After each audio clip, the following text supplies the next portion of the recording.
Welcome to the Bracket Factory and welcome to the latest thrilling episode, and we're back on the Ner-A-Car for Christmas.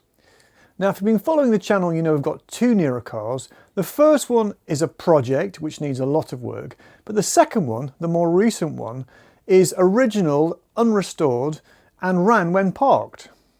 So the plan now is to get that bike running, rolling, riding so the chief test pilot can get some practice in.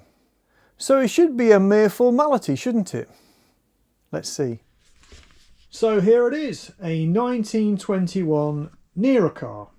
Two owners from new, and the first owner was a young lady, a teenager called Hilda Robertson from Scotland, and she had this in 1922, and she rode it for about 5 years, and when she was bought an Austin 7 by her dad. It then sat in a barn for about 40 years where it was discovered by a guy called John Rogerson, and he brought it back to life. Now thankfully it didn't take much bringing back to life because it was completely original, unrestored and unmolested. So basically what he did is he put some fuel in the tank and kicked it over, and he said it took 2 kicks to get it starting. So there's hope for us. So it's been looked after and preserved for the last 50 years by John, but it hasn't actually run for the last 20 to 25 years. So we have now got a challenge to start it and ride it. Now these engines are very simple. This is a 2-stroke 221cc, and this is the earliest type of engine fitted to these bikes. And all we really need to get this engine going is a spark and some fuel. So I think what we'll do first is we will check for a spark. Now I know that the magneto isn't working, but John did fit a coil to this bike a long time ago. So what we'll do is we'll whip off this cover and have a look and see what's left of the coil, connect a battery and see if we can get a spark out of this 100-year-old spark plug. Right, so to get in and check out the coil, we need to take this cover off, which is this big nut here. And because the carb is in the way, what we'll have to do is we'll have to unscrew the top of the carb, slide out the slides. We'll actually talk about these later, and what they do and how they all work. It's quite interesting, but first things first, let's get this cover off, and if we can, and have a look inside. I'm sure there's a knack, which I don't have yet. There we go, cover off. Right, we've got the cover off and we're looking inside, and I've got a couple of wires. Presumably they go to a battery, which would have been hidden under there somewhere. And one goes off to this switch, which is, I don't know what kind of switch that's off, but it's obviously not original. It's the ignition switch that John had rigged up. So the idea is you just lift the cover up and you can reach inside and turn your ignition on and off. And this one goes off to the coil, which is around there somewhere. So I was expecting this switch to switch between earth and not, but it doesn't. So I think we're going to have to whip that off, investigate where the other side of that switch goes. I was thinking it was going to go to earth somewhere, but seems not. Let's look inside. So I was right all along. This switch is basically earthing the negative, except it didn't really work before because all of these wires were basically just twisted together. They're all twisted together with this manky insulating tape. So this may or may not. No. Oh, here we go. Let's have a look at that.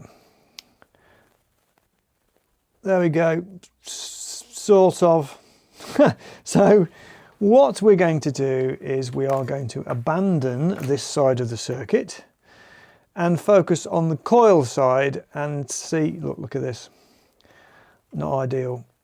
So we're going to just see if we can actually just get a spark out of the coil. If we can get a spark out of the coil, then we can test whether the points work. If the points work, then, you know, then we can start looking at the fuel system. So let's see if we can get a spark, shall we? So we're going to do a little test of the coil and the ignition system all in a oneer. So what I've done is I've connected a battery to the positive feed to the coil. The negative / earth goes back down here through the points, and I've bypassed this switch entirely. So now what we're going to do is we're going to rotate. Well, we've got to connect this to there, and then we're going to rotate the flywheel and see if we get a spark. Right, we're going to do the test now. So stick that on. Now if we turn the flywheel round, see if we get a spark. There's a spark. And there's another one. And there's another one. So yes, success. Right, we're on a roll now. Right, we're on a roll. So let's try it on the kickstart. Let's do it. Yeah. So we're getting sparks on the kick. That's good.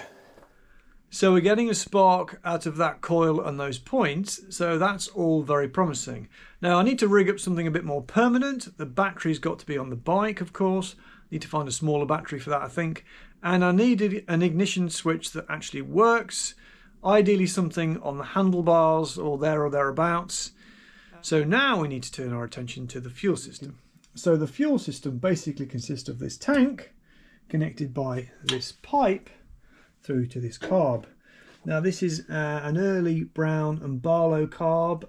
It's all a bit mucky, so I am very tempted. I mean, I could just whack some fuel in and see, but it's been sitting here for 20 years, so I think or 25 years possibly, it's a bit more prudent to whip it off. I only have to undo a couple of things. Undo that union, undo that bolt there, and the whole carb slides off. So I think I'll do that and take it over to the bench and have a quick look. Right, we're over at the bench. It feels like it's a long time since I've been at this bench. I've been working on that big V12, and as you can see, it's a bit manky. So I'd like to have a quick look inside this float chamber. You can see sort of gummed up oil on the bottom. So let's have a quick look in here. I wouldn't be surprised if that float's gummed. So before we do, we're going to give it a little clean, I think.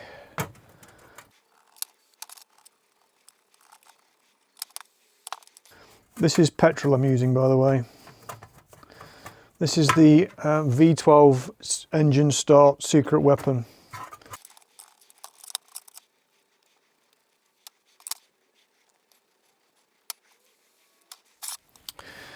Now, doesn't that look a lot better? In fact, it's in amazing condition, really. It's lovely. It looks like it's plated, nickel plated maybe. You can see the brass underneath there. And this is the gunge that came off it, which we'll throw away obviously. Now there's a float in there, and I would expect that to make a clunk clunk noise, but it's not. So we now need to get this off, and it looks like it has some kind of sealing gunge put in it. So I'm going to try and get it off, but that might be easier said than done. Yep. As expected, easier said than done. It's not budging at all. Obviously don't want to point a flame at it at all. So, and you can see there's grip marks on the edge of it. So need to try and find a way of getting that off without gouging great lumps out of it. So time to put my thinking cap on. Right, so the cunning master plan is to use heat, but not heat to expand the metal, more a bit less heat, just to soften this gunge that's being used to seal it. don't know why it's been used to seal it, because you don't need to seal the top because the fuel's not meant to come any higher than sort of about here. But it has, so we're just going to use this, not get it all crazy hot, just put some heat through it to try and soften the gunge. So let's do that.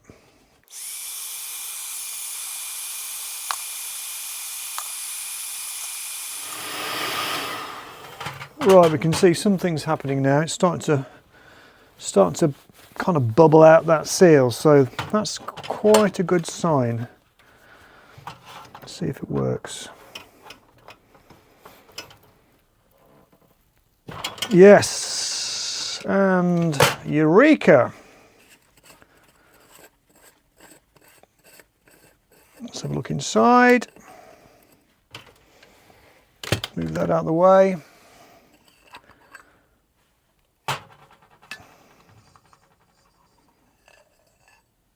Actually, pretty good. Pretty good. I mean, you can see down there. Can you see down there? I'm not sure.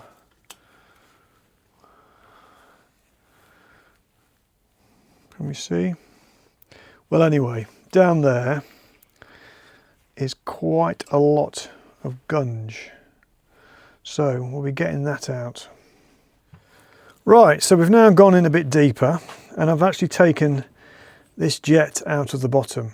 And so this is the jet here, and I blew through that hole and I couldn't blow through it. So that jet was blocked. So it would have never have worked. And what I've got is a bit of lock wire and just carefully poke it down through there. And it basically just gummed up with oil, 2-stroke oil. All the fuel evaporates, leaving all the 2-stroke oil, 16:1 ratio, and it just gummed up. So I need to clean that all up. It had the remains of a fibre washer around here. So I'm going to have to make a new fibre washer to seat that into there. And also took this out. Now if we put this back in here like this and put this lid on carefully, bear with, caller, we can see that it goes. No, it didn't before. Now, it didn't before because, again, that 2-stroke oil had basically gummed the float on the needle. It doesn't now because I've washed it with fuel. However, we do have a slight snag. Maybe you can tell. Can you hear that noise? Got something inside it. Sounds like fluid. So you can see it's got a bit of solder there. Bit of solder there. Looks like it's had a repair at some stage. Now, don't know. It may be it's been repaired with the stuff inside. Who knows? Could be water. That's the cat in the background. Anyway, so now what? We've got to clean all this up. We might try and use that. Apparently it did work before. Or I do have some other carbs I can raid and see if I can find another float. But let's just do a bit of cleaning, and I'll report back when I've cleaned it all up. Right, so we've had some quality cleaning time and it's all looking quite nice now. Yeah, just clean them all out. This is cleaned up. I had to make this little fibre washer here. Not only have to cut it on the outside, I had to cut it on the inside because it has to seat in this area just inside here. So it slots in there like that. So that's all right. Also had to make these.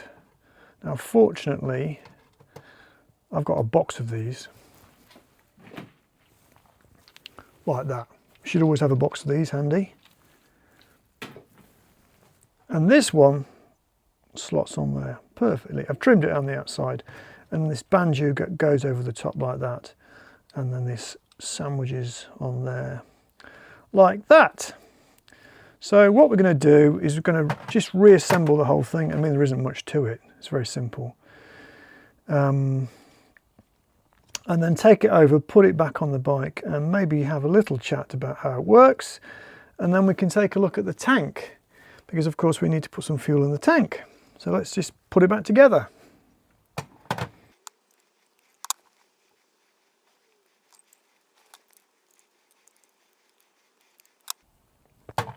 Actually, what I forgot to mention is that this float, I just happen to have this glass of water on the bench, and when I press this float down in the water, there's no bubbles. So that tells me that it is, despite the fact there's something inside, it's not leaking. Because if it was leaking, I'd have bubbles coming up. So that's good. So that means that can go back in as well.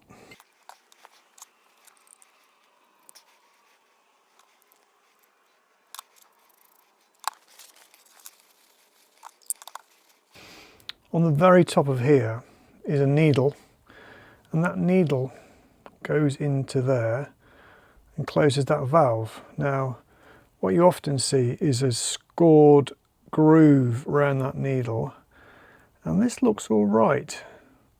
So we'll stick it back together. I mean, if it's deeply grooved, then it doesn't seal properly. Then you get fuel pissing out everywhere. So it looks pretty good, doesn't look that worn. I've got a couple more that are way worse than this. So we'll stick it all back together as it is and see how we get on.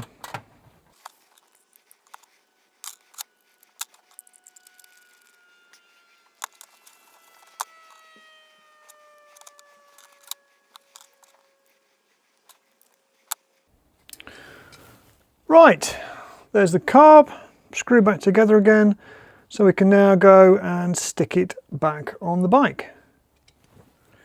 Right, it's now back on the bike, or positioned back on the bike. We can have a little chat about how it works. Actually, what is quite nice is this is like a big funnel underneath here, which is standard.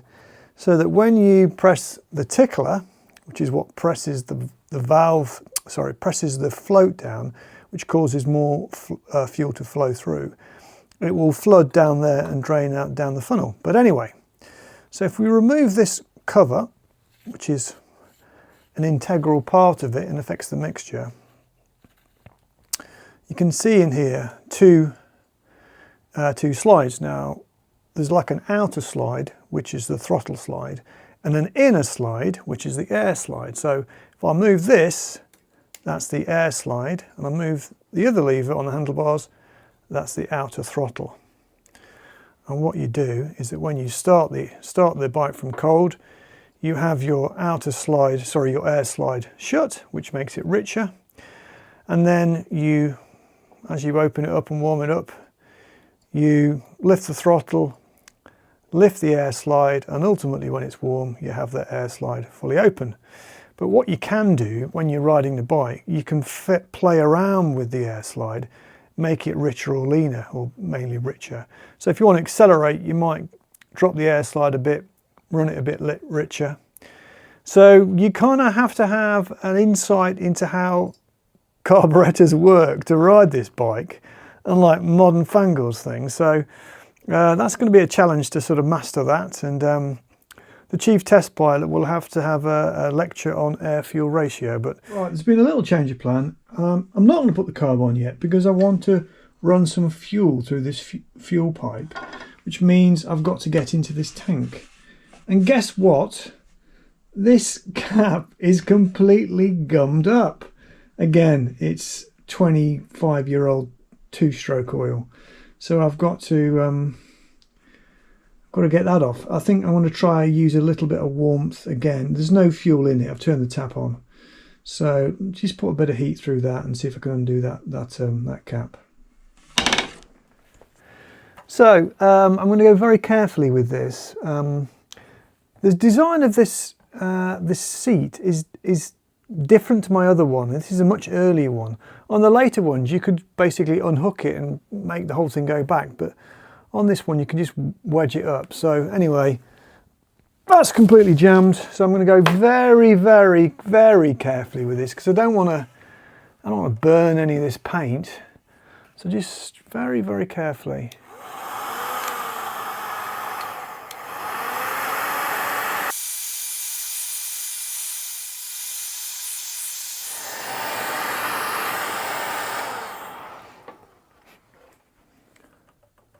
I can smell it now, so that's a good sign. Let's give it a go. Nope. Does not want to budge.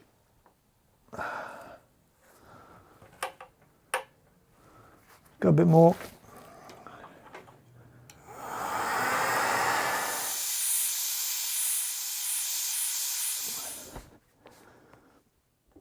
Yay! There it goes. I ended up putting a lot more heat through this thing than I really wanted to. But it worked.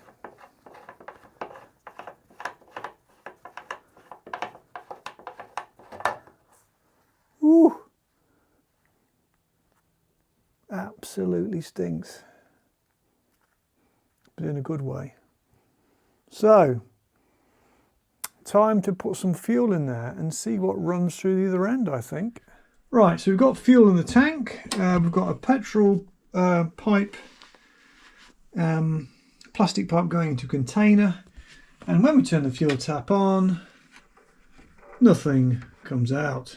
There's definitely fuel in there because I poured it in, but it's not coming out. So underneath there somewhere, I've got to disconnect the pipe and see what's going on. It may be that I have to take the tank off, which I didn't really want to do because it's a real fiddly exercise. But if that's what needs to be done, that is what needs to be done. So I'll connect the pipe first, see what happens, and then if the tank has to come off, then it has to come off.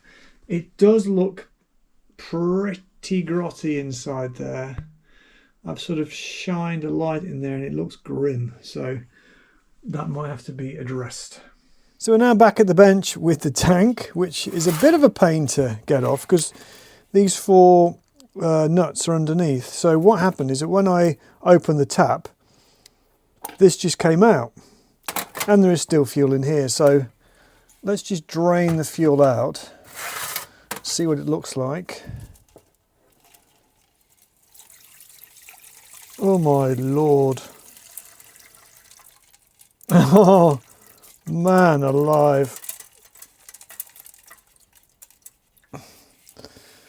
So that was clean fuel. Gee.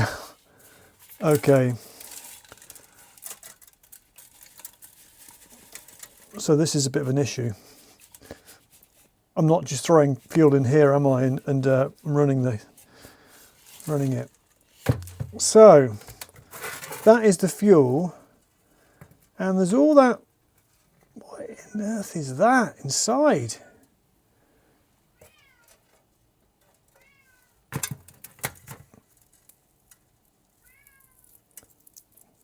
Rust? I don't really know. That's bizarre. So I suspect what's happened is that all of this stuff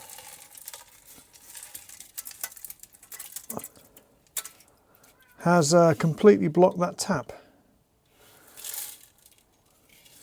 Can you hear it? Right, we need a plan. Quick, we need a plan. Right, this is not great. I might even be able to show you what it's like inside there. It is bad with a capital B. I think it must be rust. So the plan is, I've got a whole bag of nuts here. These are some obscure sized nut that I got from some army surplus donkeys years ago. Never used them, so I'm going to pour them inside here and just give it a damn good shake and see how much of this horribleness I can get out. This is where I need to try and strap it to a cement mixer, but I don't have one, so I have to use some elbow grease. Houston, we have a problem. So I filled the tank with nuts and a few bolts and was shaking away quite nicely, and then all of a sudden there was fuel everywhere, and this is why. And the reason there's fuel everywhere is because there are holes in the tank. So basically what's happened is the tank has rotted through from the inside out, which is known in the trade as suboptimal. So that is a real pity, isn't it? But I do want to get this bike going. Everything else seems fine, so I think what I'm going to do is I'm going to go and raid the other bike, and I'm going to borrow the tank off the other bike and stick it on here and see if we can get going, because I do actually know of another tank that somebody has that I might be able to twist their arm and persuade them to let go of it. So let's go and get the other tank. So I've got the tank off the other bike and I'm comparing them, and obviously this is the original Ner-A-Car fuel tap arrangement, and this is what I've got off the other bike. And like so many other things on the other bike, this has been modified, tinkered with, whatever you want to call it, and in this case it's been chopped off, it's been sliced off and threaded for some extra tap or something, which I don't have. So which means as it stands I can't use this tank on this bike without thinking of a cunning plan. So I think what I'm going to do now is go to the pub, have a pint and some fish and chips, and ponder my next step. So the fish and chips is off, but it's salmon en croûte instead. Just looks rather nice. And a pint and a fire. So it's now the day after the night before, and I've had time to contemplate the situation, and I have to say I am very disappointed that we've not got the bike up and running by now. But I do have a cunning plan. We will get the bike running and rolling and riding, and the chief test pilot shall go to the ball. But of course, I'm afraid to say, if you want to see that, you're going to have to tune in next time. So if you like that, please do hit like. If you want to see the next one, don't forget to hit subscribe. Please do leave me a comment, let me know what you think. If you want to support the channel, please consider getting one of these hoodies or t-shirts from the shop just there. But for now, thanks for watching.